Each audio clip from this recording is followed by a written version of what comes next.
Maybe you should fall, dance for rivers too. Cause when you're in love, it's a mighty different view.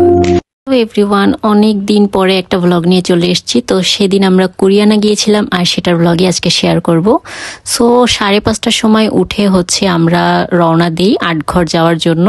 যাওয়ার পথে এত বৃষ্টি ছিল যে ওই সময় কোনো ভিডিও নেওয়া হয়নি। তো যখন আমরা আটঘরে পৌঁছাই তখনও কিন্তু বৃষ্টি চলমান ছিল।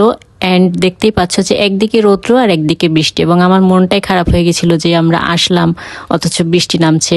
কিন্তু ভাগ্য আমাদের ভালো ছিল যে আমরা ট্রলারে ওঠার সাথে সাথেই খুব সুন্দর একটা ওয়েদার চলে আসলো, বৃষ্টিও থেমে গেল আস্তে আস্তে এবং সুন্দর একটা হালকা নরম রোদ চলে আসলো এবং আমরা হচ্ছে সবাই এনজয় করছিলাম। আর সাথে আমরা হচ্ছে নাস্তাও করে নিলাম যেহেতু অনেক সকালে বেরিয়েছি। মূলত আটঘর থেকে ট্রলার এবং নৌকা দুটোই যায় ভীমরুলি বাজার। তো আমরা ট্রলার নিয়েছিলাম, এটা ঘন্টা প্রতি ওরা হিসাব করে, বাট একটু দামাদামি করলে হচ্ছে একটু কমানো যায়। আমরা মূলত 4 ঘন্টা ঘুরেছিলাম আর আমাদের ভাড়া নিয়েছিল 1300 টাকা। তো আমরা একটা পার্কে নামলাম আর কি, মানে ওই যে ট্রলারের যে লোকটা ছিল উনি আমাদের নামিয়েছে এখানে। তো এইটা মূলত একটা জায়গা খুব সুন্দর যেটা আমরা দেখে থাকি ভিডিওতে, এবং এখানে খুব সুন্দর টিলার মতো করা, মানে ব্রিজের মতো করা।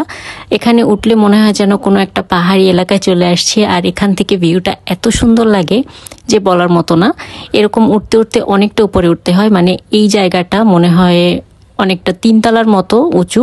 বাট এই যে ব্রিজটা অনেকটা নড়বড়ে মনে হয়েছে আমার কাছে, কারণ যখন আমরা উঠছিলাম তখন অনেক নড়ছিল। এরপরে ভিতরে আরো কিছু জায়গা ছিল, ছোট ছোট ঘর, এরপর একটা মাচার মতো ছিল, ওয়াচ টাওয়ারের মতো। এখানে উঠে হচ্ছে খুব সুন্দরভাবে এনজয় করছিলাম। আর কুরিয়ানে এসেছি যে পেয়ারা খাবো না তা তো হয় না, সো আমরা একটু পেয়ারাও খেয়ে নিলাম। এরপর ওখান থেকে হচ্ছে আমরা বাজারের উদ্দেশ্যে আবার রওনা করলাম, এবং যাওয়ার পথে দেখো আকাশটা কি যে সুন্দর লাগছিল, মানে এত সুন্দর ওয়েদার হয়ে যাবে আমরা ভাবতেই পারিনি, সকালে এত বৃষ্টি ছিল। এরপরে এখানের যে ভাসমান বৌদির হোটেল যেটা বিখ্যাত, সেখানে আমরা নাস্তা করতে চলে আসলাম। নাস্তা হিসেবে আমরা তেল ছাড়া পরোটা আর হচ্ছে ভাজি ডাল নিলাম, সাথে 1 কাপ চাও ছিল, বাট চাটা আমার কাছে খুব একটা ভালো লাগেনি।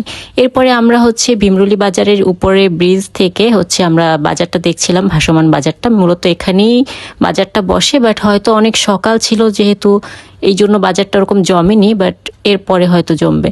তো পেয়ারার পাশাপাশি কিন্তু এখানে আমরাও পাওয়া যায়। আর এই যে হোটেলগুলোতে দুপুরের খাবারের আয়োজন করা হচ্ছিল, অতঃপর আমরা হচ্ছে পেয়ারাও কিনে নিলাম কিছু, এই যে আমাদের পেয়ারা প্যাকেট করা হচ্ছে।